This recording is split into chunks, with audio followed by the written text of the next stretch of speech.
नमस्कार दोस्तों, स्वागत है आप सभी का ऑनलाइन एग्जाम प्रिपरेशन पर which is the part of study for civil services. दोस्तों, आज की इस छोटे सी वीडियो में हम बात करने वाले हैं शांति निकेतन की। आई होप आप सबको पता ही होगा कि अभी हाल ही में यूनेस्को की विश्व विरासत सूची में शांति निकेतन को शामिल कर लिया है। तो ये हमारे देश की 41वें नंबर की वर्ल्ड हेरिटेज साइट बन गई है। यूनेस्को की इम्पॉर्टेंट है, एग्जाम में पूछी जाएगी। तो आज हम इससे संबंधित तथ्यों को देख लेते हैं। हाल ही में शांति निकेतन को यूनेस्को की विश्व विरासत सूची में यानी कि वर्ल्ड हेरिटेज साइट में शामिल कर लिया गया है। ठीक है, तो वर्ल्ड हेरिटेज साइट ये बन गई है। अब एग्जाम में पूछेंगे कौन से नंबर की, तो 41 नंबर की वर्ल्ड हेरिटेज साइट बनी है यूनेस्को की लिस्ट में।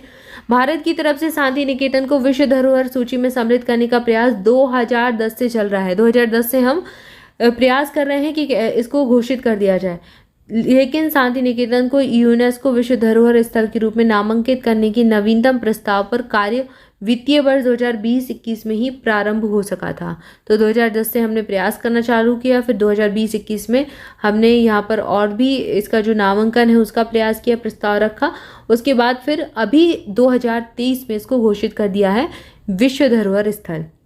इसके बारे में जानते हैं। तो शांति निकेतन का तात्पर्य क्या है? शांति के आवास, शांति का निवास। अब निकेतन का अर्थ होता है निकेतन, निवास, आवास सब पर्यायवाची हैं।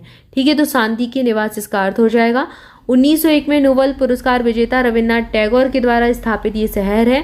यहीं पर उन्होंने विश्व भारती विश्वविद्यालय की नींव रखी थी। अब एग्जाम में पूछेंगे शांति निकेतन से किसका संबंध है, तो रविन्द्रनाथ टैगोर का नाम याद रखना है क्योंकि इनके द्वारा ये शहर स्थापित किया गया था। यह पश्चिम बंगाल के वीरभूमि जिले में है। ये बहुत इंपॉर्टेंट है। कहाँ पर है? पश्चिम बंगाल की वीरभूमि जिले में शांति निकेतन स्थित है।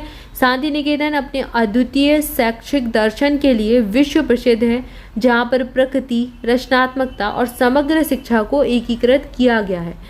इसके अलावा विश्वविद्यालय जो है इसका शुभारंभ खुले आसमान के नीचे लगने वाली कक्षाओं की प्रथा से हुआ है, जहाँ बच्चों को प्रकृति के साथ, प्रकृति के निकट रखते हुए अध्ययन हेतु प्रोत्साहित किया जाता है। जैसे कि पुराने ज़माने में गुरुकुल होते थे, कुछ वैसे ही कुछ थीम पर इसको शुरू किया गया।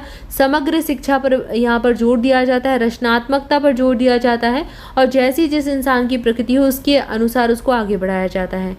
शांति निकेतन रविन्द्रनाथ टैगोर, नंदलाल बोस जो आधुनिक भारतीय कला के अग्रणी हैं, इसके अलावा राम किंकर बैज मास्टर मूर्तिकार और चित्रकार हैं, जैसे उल्लेखनीय कलाकारों की शानदार मूर्तियों और भित्ति चित्रों का एक स्थल है। तो यहाँ पर इन लोगों की मूर्तियाँ हैं, भित्ति चित्र हैं और इन लोगों के प्रयासों से इसको शुरू किया गया था।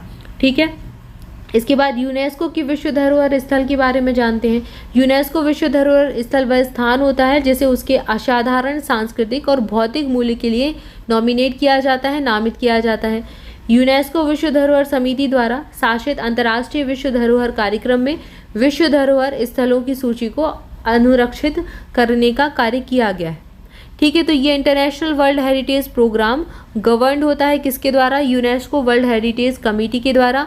Maintains the list of world heritage site, जो कि इसकी लिस्ट को मेंटेन करते हैं।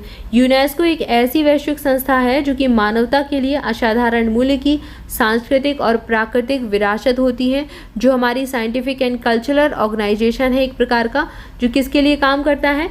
इन सारी जो सांस्कृतिक और प्राकृतिक विरासत है उनको चिन्हित करने का काम करता है, उनकी सुरक्षा का, उनके संरक्षण और संवर्धन के लिए समर्पित होता है। ठीक है, तो ये क्या करते हैं? सबसे पहले आइडेंटिफिकेशन करते हैं। कोई भी अगर कल्चरल ऑर्गेनाइजेशन है, कुछ भी है, तो सबसे पहले आइडेंटिफिकेशन करते हैं उस विरासत का, फिर उसको प्रोटेक्शन भी देते हैं, उसको प्रिजर्व भी करने का काम करते हैं, प्रिजर्वेशन का काम करते हैं of cultural and natural heritage जो भी हमारे होते हैं उनके लिए। ठीक है, तो एक वैश्विक संस्था है यूनेस्को, इसको याद रखना है। तो यहाँ पर हमने यूनेस्को से संबंधित कुछ तथ्य देख लिए। इसके साथ ही हमने देखा शांति निकेतन के बारे में इंपॉर्टेंट फैक्ट्स को। तो आई होप जानकारी अच्छी लगी होगी। वीडियो अच्छा लगा है तो जल्दी से लाइक कर दें, चैनल को सब्सक्राइब भी कर दें ताकि ऐसे इंपॉर्टेंट वीडियो आप तक पहुँचते रहें। आज की वीडियो में इतना ही। इसके आगे नेक्स्ट वीडियो में मिलेंगे नेक्स्ट टॉपिक के साथ। तब तक के लिए आप सभी चैनल के साथ जुड़े रहें। Thank you so much.